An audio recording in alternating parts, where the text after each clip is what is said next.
ముందుగా రైతు సోదరులకు నా నమస్కారం. నేను మీ హరికృష్ణ.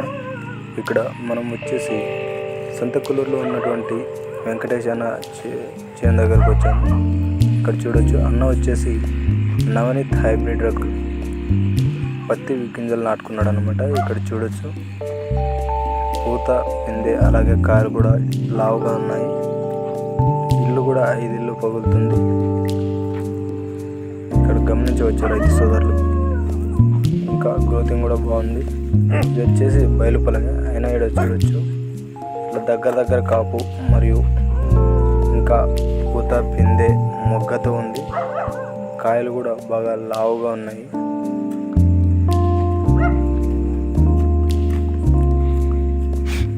ఇంకోటి ఏంటంటే, అన్న కూడా మొక్కలను బాగా దూరంగా పెట్టాడు. సాళ్ళు ఏవైతే ఉన్నాయో వెడల్పుగా ఉన్నాయి.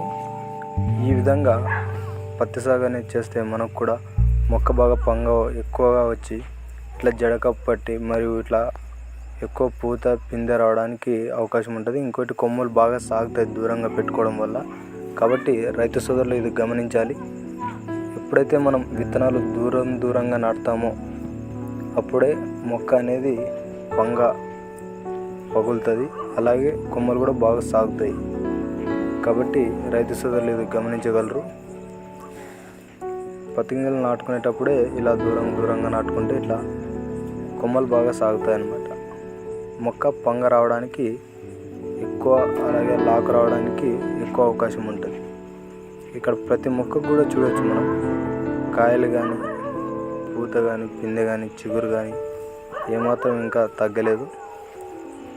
దాదాపు ఇది వచ్చేసి 3.5 నుంచి 4 నెలల పంట అయినప్పటికీ ఈ పత్తి చేను అనేది ఇంకా మనం మొదటిలో ఏ విధంగా అయితే ఉంటుందో ఇప్పటికీ అదే విధంగానే కనిపిస్తుంది.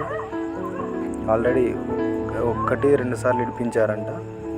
బట్ అయినా ఇక్కడ చూడొచ్చు, ఇంకా ఇక్కడ కాయలు పూత పిందె ఇంకా దండిగా ఉంది.